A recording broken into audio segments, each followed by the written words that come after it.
পৃথিবীতে যুদ্ধ হোক এটা আমরা কামনা করি না। যুদ্ধ প্রস্তুতি অনেক সময় যুদ্ধের দিকে নিয়ে যায়, কাজে যুদ্ধ প্রস্তুতি সম্বন্ধেও একটা ঘোরতর আপত্তি। কিন্তু এমন বিশ্বে আমরা বাস করি প্রতিনিয়ত যুদ্ধের হুমকি আমাদের ঘিরে থাকে। তো সেখানে প্রস্তুতি না নিয়ে থাকা এটা অসম্ভব হয়ে পড়ে। এখন আমরা যখন কথা বলছি তখন আমাদেরই কাছে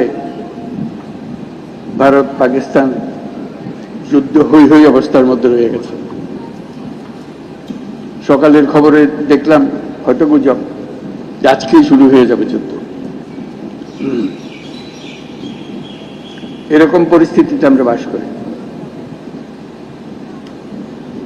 তো কাজেই এই পরিস্থিতির মধ্যে প্রস্তুতি না নেওয়াটা আত্মঘাতী, এবং প্রস্তুতি নিতে হলে আধা আধি প্রস্তুতির কোনো জায়গা নেই। এটা এমন এক পরিস্থিতি, জয়ই তার একমাত্র অপশন।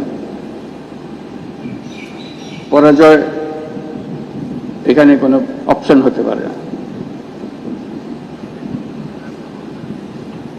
কাজে আমাদের যে প্রস্তুতি, সেই প্রস্তুতি কত উচ্চ পর্যায়ে আমরা নিতে পারি সেটার চেষ্টা আমাদের থাকতেই হবে। কিন্তু আজকাল যুদ্ধ এত ব্যয়বহুল একটা ব্যাপার, আর আমাদের অর্থনীতি এমন দুর্বল অবস্থায় আছি, এমনিতেই বাংলাদেশ মজবুত অর্থনীতি হয়ে গড়ে উঠতে পারেনি। তার মধ্যে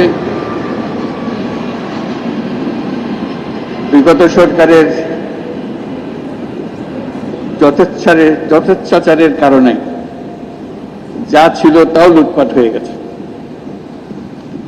এই পরিস্থিতিতে আমাদের সামগ্রিক স্ট্র্যাটেজি ঠিক করতে হবে। শান্তির দিকে আমাদের হাত বাড়িয়ে রাখতে হবে সবসময়, কিন্তু প্রস্তুতিতেও থাকতে হবে। এই পরিস্থিতিতে আপনাদের সঙ্গে দেখা করে, আপনাদের আজকের মহড়াগুলো দেখে খুবই ভালো লাগলো। এগুলো আমরা সিনেমাতে দেখি, বাস্তবে দেখার খুব একটা সুযোগ হয় না। আজকে আপনাদের কারণে সেটা বাস্তবে দেখলাম। যারা এর পেছনে এটাকে এত সুন্দরভাবে করার জন্য, নিখুঁতভাবে করার জন্য চেষ্টা করেছেন, তাদের সবার জন্য আমরা ধন্যবাদ জানাচ্ছি। জোরে হাত তালিয়ে দিয়ে আমরা একটা ধন্যবাদ জানাচ্ছি।